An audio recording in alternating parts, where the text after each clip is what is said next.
The Toronto Raptors took a little while to get warmed up last night. Nick Nurse had to be encouraged at the quality of shots they were generating and knew it was simply a matter of time until they started knocking them down. While Kawhi Leonard destroyed the Warriors for an efficient 36 points, it was a team concept that brought Golden State to their knees. A play that is almost as old as the game itself. And unless Steve Kerr can figure something out in a hurry, for the first time ever, the Larry O'Brien Trophy will be on its way to the Great White North.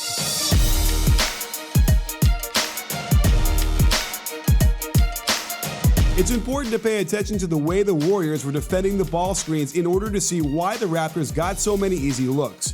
When you allow an inside ball screen to be used to the middle like this, it forces a third defender to rotate into the lane.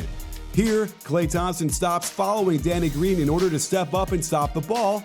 This leaves Draymond with an impossible situation. Stop the pass to Siakam for the dunk, but also get out to Danny Green in the corner. Even though it misses, it's a wide open shot when Green catches it with 16 feet of space, and something the Warriors won't continue to get away with. In comparison, watch when Draymond ices this pick and roll against the Clippers by jumping out to force Lou Williams away from the screen.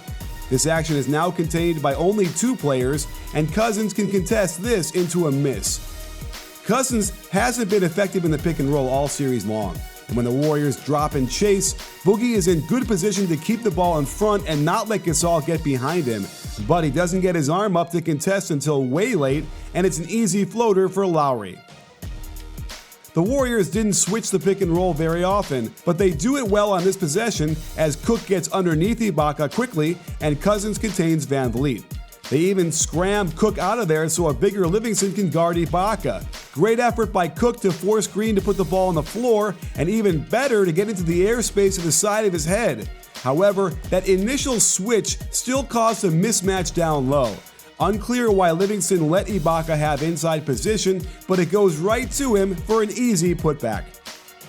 The switch on this one wasn't as smooth, and I get that Cook wanted to prevent the lob to Siakam so he's glued to his hip, but check the through-the-legs explosion by VanVleet. Cook needed the help on this. Klay doesn't want to completely leave Green in the corner, and it's a gorgeous off-foot lefty layup on the one, getting it off just before Iguodala blocked it. Watch it again because it's so good, and every young player needs to master going off the left foot and finishing with the one-handed lefty finger roll off the glass. Again, the Warriors allow an inside ball screen to be used to the middle. It's a recipe for disaster as Bogut drops deep, Lowry puts McKinney in jail by getting him on his back.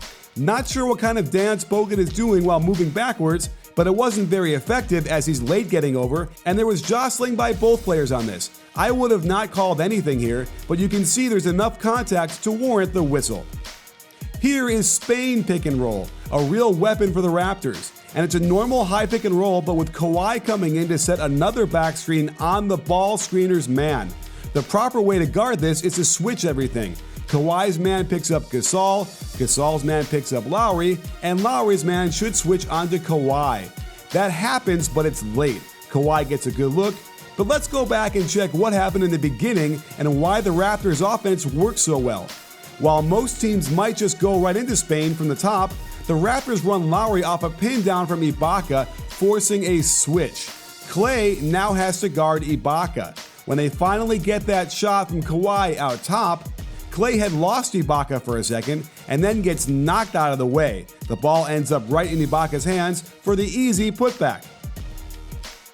Another inside ball screen, this time for Kawhi, and the Warriors had been trapping these aggressively. But Looney kind of starts to trap, but then decides not to, leaving Iguodala on the side of Kawhi, allowing the dreaded middle penetration. Looney then decides to double, but at the free throw line, it's simply too late. Draymond is forced to guard 2 players on opposite sides of the lane. Great find by Siakam, and Gasol gets the slam. On this Kawhi pick and roll, they're better at doubling him outside the lane, and they recover nicely. But again, they allow VanVleet to use the inside ball screen. This becomes an inexplicable double. However, with the shot clock winding down, Draymond needs to know there's no time for another pass, so he should be on top of Gasol, preventing a good shot. Instead, Gasol has 6 feet of space as he aligns to the rim, and the shot swishes clean.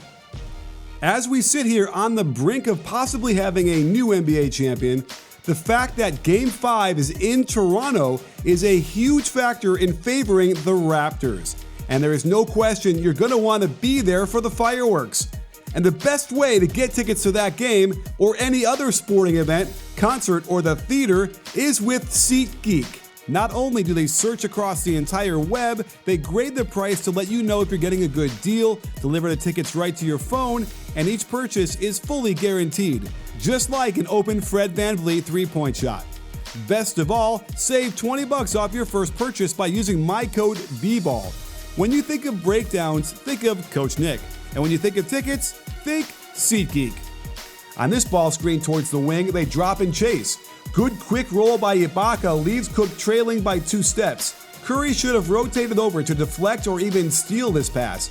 Even if it gave up a corner 3 if he didn't get it, it's preferable to what happened, an easy finger roll above the rim. At the end of the third quarter, they attack Livingston and Draymond out top and put Kawhi in the dunker spot instead of in the corner. This is a designed play. They want Ibaka rolling hard along the right side of the lane as Kawhi is cutting along the baseline to the left side. Clay falls asleep for a second, not realizing Kawhi moved, and it's an easy hop into a quick release shot to increase their sizable lead. For most of the game, the Raptors went away from a lot of Kawhi pick and rolls, probably because of all the trapping taking place, and this let Lowry orchestrate the symphony. By bringing Draymond's man up to ball screen, it doesn't allow him to be the quarterback on the weak side where he's at his absolute best. They get caught with another double team, and a great thread-the-needle pass by Lowry gets it to the diving Ibaka.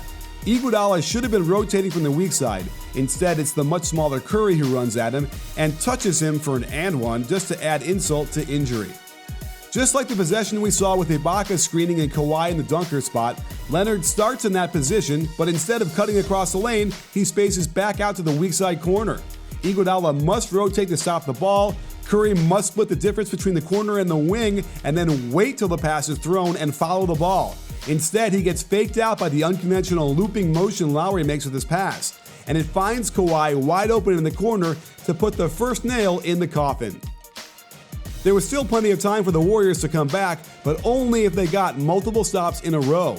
In the fourth, they switched up and relied way more on Kawhi to run the pick and roll, knowing full well the Warriors would trap it. The Warriors wanted to take their chances with Ibaka creating shots, but watch what happens.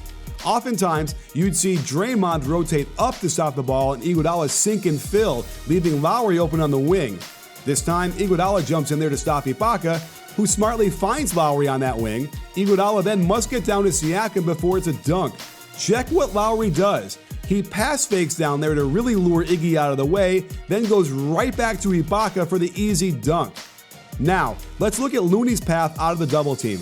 Is it possible he could have stopped this had he ran in a straight line towards Ibaka like he should have? With Gasol back in there for Ibaka, they lure another double team out top. The rotation started out perfectly, but why is Iguodala now wandering down by the block? I suppose he wanted to help contain Lowry if and when Draymond correctly left his feet to contest the possible 3, but this is too far, and they dodged a huge bullet when Gasol misses this lick my thumb and check the wind I'm so wide open three-pointer. But the Raptors got to every loose ball last night, and they retained possession. They changed it up and let Lowry and Siakam run the pick and roll. Looney gets caught trying to slide, bumps Lowry, who somehow wraps a lefty bounce pass around him, and even though it went behind Siakam, he still gets it. Curry never rotated over like he should have, and it's an easy layup to extend the lead. And the final nail in the coffin came with 2.5 left, and for the first time, Danny Green sets the ball screen for Kawhi, who's simply not bothered by it and hits Green on the short roll. Bogut and Curry beautifully converge and should have gotten the steal. Credit Danny for hanging on to that thing, while Draymond had to guard 2 players again. Siakam gets an open 15-footer and holds that follow-through as he knows that was it for this game. And now that the Raptors are heading back home for Game 5, it might have been just the start of the celebration for the long-suffering Raptors fans.